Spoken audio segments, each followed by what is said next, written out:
Thursday the 18th of February 2025. Are there any apologies for absence? We've just got Councillor Cornish, I believe. Okay. Any declarations of interest? Okay. Next item 3, I'd just like to seek verbal agreement to the minutes from the previous meeting. That's the meeting of the 18th of February 2025. Thank you. I'll sign those. There are no urgent items of business, so we'll move to item 5, which is the internal audit progress report. I'm going to invite Louise Duffield to introduce the item, and then I think she's going to invite Ben Ferguson from Forbes Mazars to present the report. Thank you, Chairman. So members who've served on this committee for a while will know that this continues the approach since we've been working with Mazars of bringing progress update reports. What you've got in front of you in terms of the completed audits is the one that we asked for around our starters and levers around the change of our system to give us advisory support on that.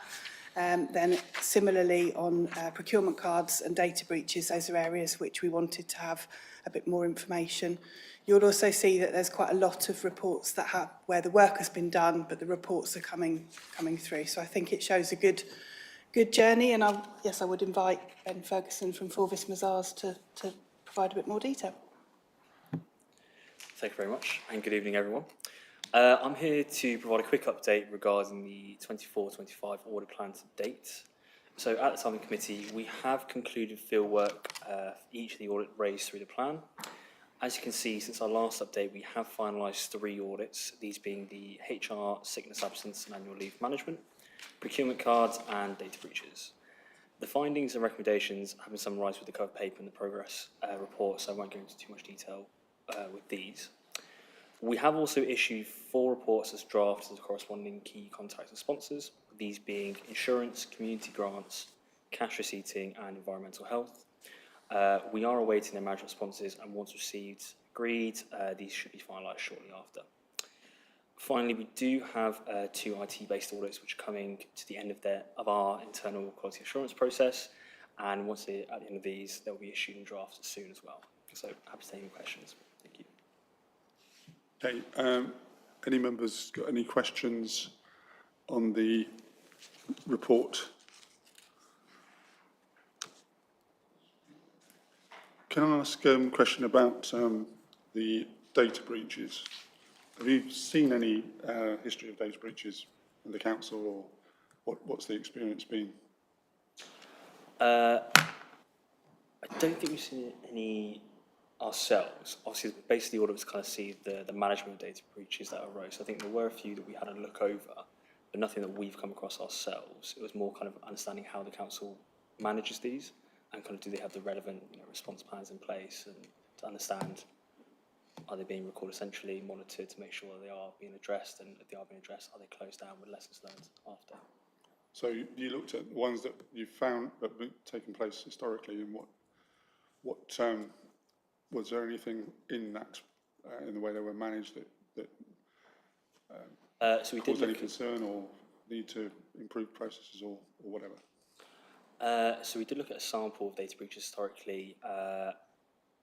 Normally it's 12 months from the audit period. So of these, we did highlight that there were a few pieces of information missing. Not so much there were kind of any errors in terms of how they were managed. It's more the case of documenting evidence and how they were managed. I think there was a few cases where some information was missing, but we have seen instances where items were being addressed. There were points where I think we came in at a time where certain aspects were being implemented to help address some of these points as well. And I think they were kind of actioned shortly after the report went out. So I think they were cleared. Okay. Any other questions? Yeah. Councillor Carvalho. My question revolves around the procurement cards, and in particular the sort of percentage of overall purchasing that is undertaken by the council that is under a procurement card system? And in addition to that, are there limited suppliers that you can go to if somebody has got a procurement card? And are they identifiable? And does the member of staff, are they aware of that list of suppliers that they can go to and any limits that might be applicable to that supplier? I can potentially help with that one. Okay, yes, Louise, do you Is there anything you wanted to add, Ben? Or? Sorry, no. So I think probably from Ben's point of view, they've looked at the sort of policy and process and sample activity of the procurement cards. I think for myself and Rachel, in terms of that whole procurement piece, we're always alive to making sure, for example, there aren't suppliers where there's repeated use when actually it would be more acceptable and financially beneficial to actually have an arrangement with the supplier. So a really good example of that would be homelessness and temporary accommodation. If you're going to need to put people in a hotel, let's make sure we've got arrangements with them at preferential rates where we pay them in an invoice way. We're not doing it on P cards. So P cards really should be there for incidentals, popping to Sainsbury's for the chairman's events, that sort of thing. And we're very alive to that in terms of a procurement strategy. So in fact, it's a relatively low risk taken overall. And low volume, really. Yeah, so things like fuel cards. Do we have fuel cards? No, we don't really have a need for them. Okay. Any other questions? Okay, so I think we can move to approve the report. So if members can vote, please.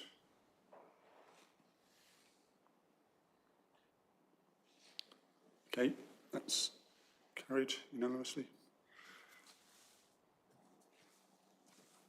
Okay, so let's move to the next item, which is the internal audit plan 2025-26 and charter. And I'm going to invite Louise to talk to that, and then I think Deeksha is going to respond from August Mazars. Yeah, so again, members who've been involved with audit for a while will know that since we've been working with Forvis Mazars, we've taken a kind of an audit world approach. So as we were setting the plan this year, we were looking at the areas that we've looked at over the last 3 or 4 years and thinking about areas that hadn't been looked at, but also talking to our assistant directors and management team about areas of interest or where there might be something we could really gain from an audit. And an example of that would be the counter-fraud audit that Rachel has asked for, where we want to bring in some external expertise to see if there's anything else that we could do to be alive to fraud. We think we've done what we can, and obviously the monitoring officer and the 151 officer look at that anti-fraud statement, but you can always benefit from other people coming in. So hopefully this plan represents a kind of a cross-organisational view of things we haven't looked at before, and will give us some learnings. And I'm sorry if I've covered everything you were going to say, Deeksha, I apologise. Thank you for that, Louise. Hello, everyone. You have covered some bits. The plan was developed following a collaborative session between ourselves, Louise, Rachel, where we presented them with an audit universe of all things that we could potentially audit for the council in line with your risks. And we had a session together to shortlist audit topics, which Louise and Rachel took back and to discuss with wider management, and therefore we've presented you with a draft proposed audit topics in section 5 for this year. The plan budget is in line with the previous years, so there are 10 proposed internal audits, followed by some time for the annual NFI exercise, as well as management time and follow-up time. The areas of focus, as I said, are in line with management's current priorities and risk focus. And we've also finally included our internal audit charter in the plan for your review. I'll stop here for any comments. Okay, thank you. Any questions from anyone? Members? Yeah, Councillor Cavallo. Could you tell me a little bit more about the risk management framework? Absolutely. So in terms of how we would review that in an organisation, or? What it is, Okay. how it applies, and yes, how is it Absolutely. reviewed? So every organisation would have a risk management framework. So for instance, you'll be discussing your strategic risks later. So it is about how an organisation would manage their risks. So there are different ways of doing it. So for instance, you have a framework where you have top level risks, e.g. your strategic risks, and underneath that you'll have your operational risks, which I think the council has as well. So it's about assessing what framework is proportionate to the organisation and reviewing that against best practice as well. So there's lots of best practice around this outside. So through this review, we will be benchmarking the council, whether it's effective or not in terms of their risks being discussed at the bottom level and all the way through the top level, e.g. in committees like this. So, sorry, in a nutshell, that. Yeah, no, thank you. That's really useful. Thank you. Yes, please. So I think Louise just wants to add something. So completely agree with that, and not to preempt the audit, but you might remember that last year we brought to you the refreshed risk policy, which we developed in conjunction with Zurich and forms the final paper here. And in the spirit of best use of audits, we've come at it from what we think is best practice with our partners, and we're looking for that check and balance. So we're inviting scrutiny of our new approach once it's been embedded for a year, so that we can learn what we could do better, essentially. Okay. I understand that we've also sort of still waiting to finalise the actual dates of the programme, and that's partly because obviously you can't do all the finance ones in the same quarter. It's got to be spread out a bit, so otherwise we're going to stress the organisation. So there's a bit of timing to be resolved yet. But in terms of kind of the different areas you're covering, some of these are obviously because of changes that have taken place in the process. So payroll, you've got a new payroll provider that came on board. How do you approach kind of change when you're designing the audit approach? So it will all be captured in the scoping of the audit. So taking this payroll provider change in question. So we will first understand what were the current processes that the in-house team were undertaking. What's the transition process from the in-house team to the new provider? And then finally, what are the controls in place to ensure that the new provider is delivering on those services as expected? So where there's change, there's always some expectation in terms of how that change should be delivered. So we would be focusing on those elements. But again, all of that will be captured through detailed conversations with management during that scoping planning process for the audit. Thank you. Any other questions, members? Okay, I think we'll move to a vote. And so I can ask members to vote on the proposed audit plan.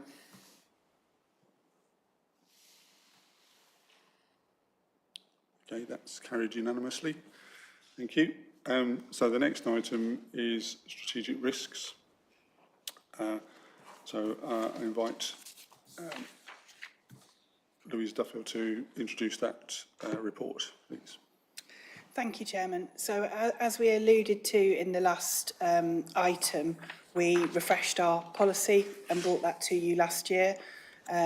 We're really pleased to be bringing strategic risks to you now in advance of the start of the year. But it was never more thus the case that you need to keep alive to risks. So when you're looking at the topics that we consider our strategic risks, it's really clear that those are going to be live throughout the year. And it's highly probable that we'll bring you an in-year update as those things move, and there'll all be topics that are sort of front and centre of your mind. So very happy to take any questions, but these are sort of actively on our radar, and we'll move throughout the year, I suppose. Okay, any questions, comments from members? Yeah, Councillor Carvalho. So just dealing with strategic risk, obviously obviously I would imagine consider that to be much more important than just a simple operational risk, and obviously financial implications for budget setting, corporate resourcing. How do you assess what the financial impact can be of the strategic risks that you've identified? So I think you have to take them all in turn, and I think that's partly why we've got some of the big, the external forces on us. So one of the risks is about the current state of the sector. We're also thinking about the impact of the forthcoming announcement. And I think on those, you can't know what you don't know, but we've just been through the budget setting process where we've kept at the forefront of our mind being prudent, thinking about set-asides and doing everything we can to mitigate an as yet unknown change coming towards us, which is, I think, all we can do. And that's, you know, I think we set an excellent budget from that point of view, sort of preparing for all eventualities. Yeah, it's probably some of the risks are more easy to estimate what the financial impact is going to be rather than others. But I do think the point that you raise is a good one for the council to kind of keep in mind what changing priorities may bring, certainly with reorganisation of local government and the potential impact. We need to kind of review that probably periodically to see what the impact is going to be. Yeah, no, I would absolutely agree with that. And actually, a question for you perhaps is how your internal audit approach might change and reflect what is a very fast-moving governmental change. So depends on the plan really. So our plan, whilst obviously it's approved by the audit committee, it's always meant to be reflective of the current risk. So it's not uncommon for us to review the plan together with Louise and Rachel to assess whether this audit is still relevant or should we bring in another audit given something has gone up in the risk chain and focus internal audit resources and efforts on that instead. So whilst it's approved, it is an iterative plan that we can change to focus on priorities. So that's our approach will be flexible for sure. Okay. The question I had about legal risk, because a lot of councils have obviously recently gone through a lot of issues with claims against them, and you know, we haven't got legal risk in here as a strategic risk, but where is that reflected in the thinking in the plan? So I think probably, Chairman, you're alluding to some of the councils who have found themselves in particular difficulty, and I won't name them or embarrass them here, but we're not in that position. So when we're horizon scanning from a strategic point of view, we don't have anything that's on our radar that would cause us that kind of concern. Right, so we'll pick it up as an operational risk rather Absolutely. than strategic risk. Okay, thank you. Any other questions, anyone? Councillor Cavallo. Sorry. So really my question revolves around the district plan and the gap that is now becoming wider between when it's going to be finally approved, and so leaving us with a set of circumstances perhaps a council might not have wanted in particular. So around the sustainable economic recovery work that you've done and you had in that plan, how are you actively mitigating those change in circumstances? How are you allowing what you would wished to have under the approved plan, but actually not knowing when that might happen and how that is going to impact the future? So I think I think you're talking about the risk around planning and the situation. Yeah. So I think like everything with risk, you're looking at the things you can control and the things that you can't control. And what I think Judy and the team have done is an excellent job around supporting members to understand where we are in the process, the impact of government changes, the impact of the decisions that we make, because that helps us to mitigate the risk of there being decisions that we make that are then challengeable. And so I think that's really that's what's within our gift, and we await the planning inspector carrying on that process. But until then, all we can do is make excellent decisions with the situation we find ourselves in. Yeah, so on page 47 of the report, there's you've got the current mitigations.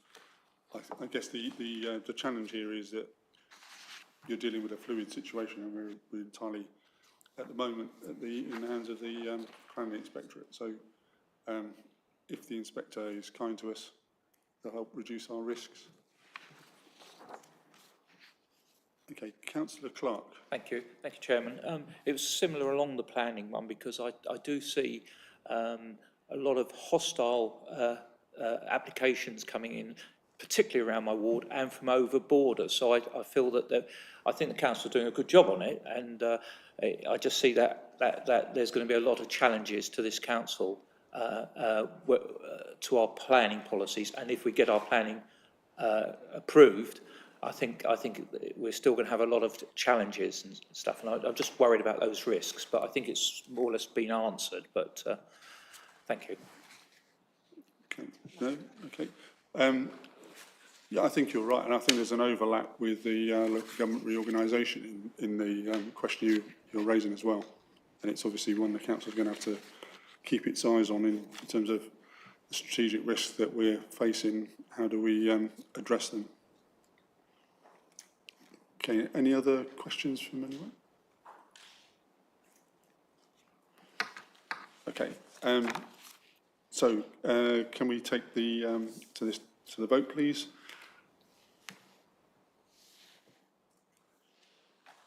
Okay, that's carried unanimously as well. Thank you all for that. There are no questions under item 8, so I draw the meeting to a close. Thank you.